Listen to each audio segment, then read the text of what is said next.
So, Frank Ocean, everyone's favorite body of water. If you don't know who he is, he's an R&B singer famous for songs like Thinking About You,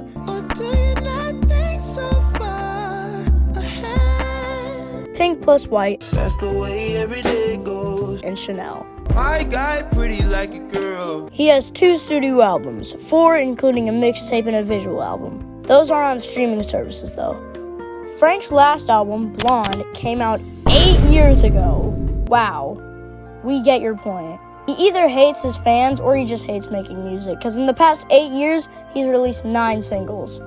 So at this point, we all need a new Frank Ocean album. His music is beautiful. Blonde is like one of the best things, point blank. Recently ranked as the 5th best album of all time by Apple Music. It's good, like really good. Not $5,000 good though. That's a scam. Sure, you could say I'm just glazing his music, which to that I respond, no, I'm not. Not just Blonde, all of his albums are fantastic. Still not dropping almost a band on a vinyl, but his music is still good. But if he made well-received, critically acclaimed music, why didn't he make more? Or why hasn't he? Well, he dropped a handful of singles in 2017, and according to Frank on his Tumblr, as of 6 years ago, he had an album finished.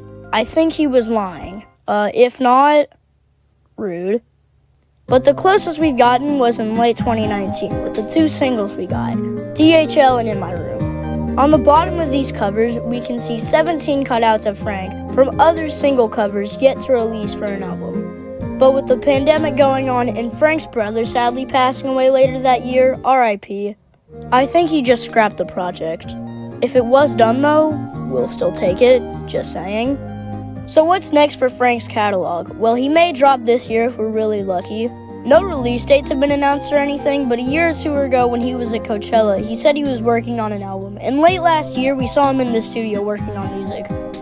But only time will tell when he drops again. Frank doesn't really do rollouts for his albums. They just sort of, I feel like. When Frank releases an album, he doesn't tour or do interviews or anything. He's a very mysterious man. He has said he's a perfectionist, so that's probably why it's taking so long. When Frank tells a story, he doesn't tell it after it happens. He waits for a conclusion, for the whole story to wrap up. Just for one song. That times 17 could take years. Anyway, that's all the information I have or know about what he's doing. I'm not Frank Ocean, so that's as far as my knowledge goes. But if you want to go discuss non-existent music with delusional people, join Frank Ocean's subreddit at r/Frank Ocean. I'm also a delusional Frank Ocean fan.